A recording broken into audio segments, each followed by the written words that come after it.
राना साहब, मौलाना फजलुर रहमान और मियां मोहम्मद नवाज शरीफ के दरमियान जो राब्ता हुआ, उस राब्ते में कोई तलखी हुई या फिर किसी ने कोई पैगाम पहुंचाया तल्ख ज़दा?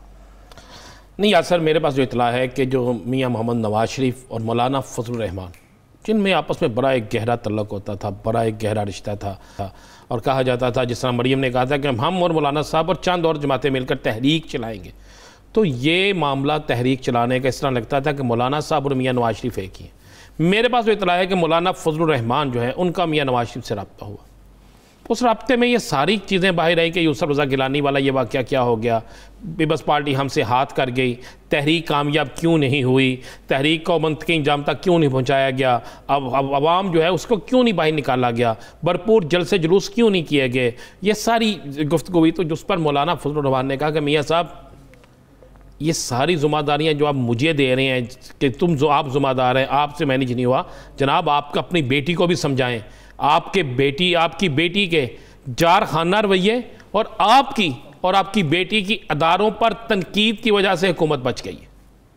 ये लफ्ज़ उन्होंने कहा जी आपने हमें भी उसी तरफ लगा दिया कि आप भी अदारों के ख़िलाफ़ हो जाएं, आपकी बेटी भी हो गई और आपके इतने तल्ख बयान आना शुरू हो गए कि पीडीएम के अंदर ये अल्फाज इस्तेमाल हुए कि पीडीएम के अंदर मौजूद जमातें जो हैं वो सोचने पर मौजूद नून लीग का बयानिया अपना बयानिया, उन्होंने कहा जी मुस्लिम लीग नून का बयानिया इस तरह लगता था पूरा पीडीएम का बयानिया है, और पीडीएम के अंदर जो जमातें थी वो मजबूर हो गई कि हमें यहाँ तो इससे अलहदा हो जाना चाहिए, इनके साथ रहेंगे तो हमारे पल्ले कुछ नहीं रहेगा।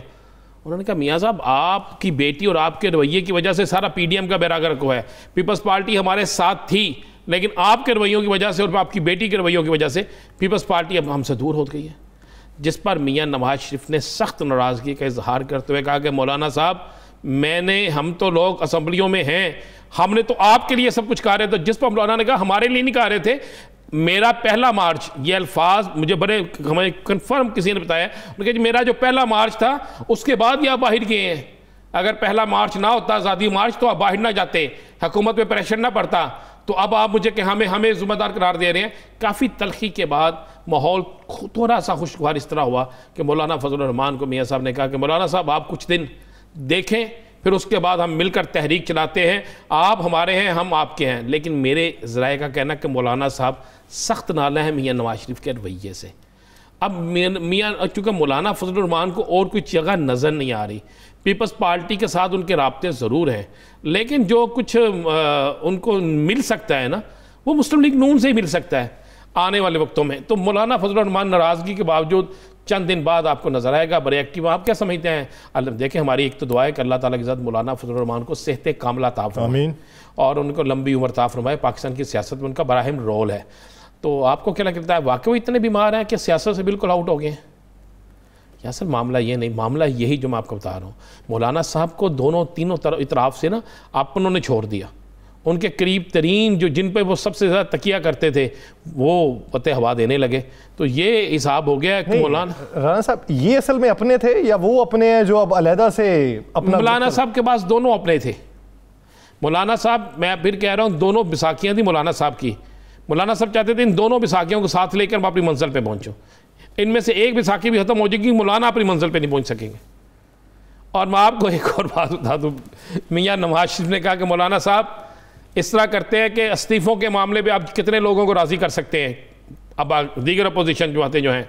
तो उस पर मौलाना साहब ने कहा जी मैं किसी को राज़ी कर सकता हूँ, यानी आप इस तरह करें, पहले आप पंजाब में इस्तीफ़े दे दें, जब पंजाब असम्बली से आप इस्तीफ़े दे देंगे तो उसके बाद बाकी लोग ज़हनी तौर पर तैयार हो जाएंगे। तो मियाँ साहब ने कहा नहीं, इस तरह नहीं होना मौलाना साहब, पंजाब से तो अभी हमने इस्तीफ़े नहीं देने, क्योंकि पंजाब से इस्तीफ़ा देने के लिए तैयार नहीं है लोग।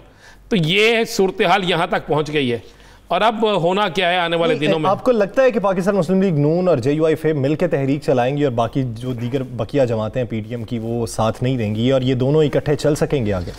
देखिए, दोनों के पास और ऑप्शन कोई नहीं है, कोई ऑप्शन नहीं है। मौलाना साहब किधर जाएंगे? अच्छा, इनकी तहरीक में अगर मजमूई तौर पर PTM की तहरीक होती और इनकी दो पार्टीज की तहरीक है, उसमें फ़र्क क्या होगा, कितना होगा? बहुत फ़र्क होगा। देखें, दो जमातें आ गई ये तहरीक चलाने, मौलाना साहब के पास सीटें नहीं इतनी मौजूद है, मुस्लिम लीग नून के पास, पीपल्स पार्टी इनके मौक़िफ़ से पीछे हट जाती है, दीगर सियासी जमातें इनके मौक़िफ़ से पीछे हट जाती हैं, तो फिर इनकी वैल्यू क्या रह जाती है? फिर अगर ये रिज़ाइन देते हैं तो उतनी सीटों पे इलेक्शन तो बासानी हो जाएंगे। और मज़े वाली बताऊँ बात, जितनी सीटों से ये रिज़ाइन करेंगे पीपल्स पार्टी उन तमाम नशिस्तों पर अपने बंदे खड़े करेगी। अपने उम्मीदवार खड़े करेगी। इनके साथ अगले आने वाले दिनों में बड़ा, मेरे पास जो इतलात है, बड़ा मुश्किल वक्त आने वाला मुस्लिम लीग नून पे।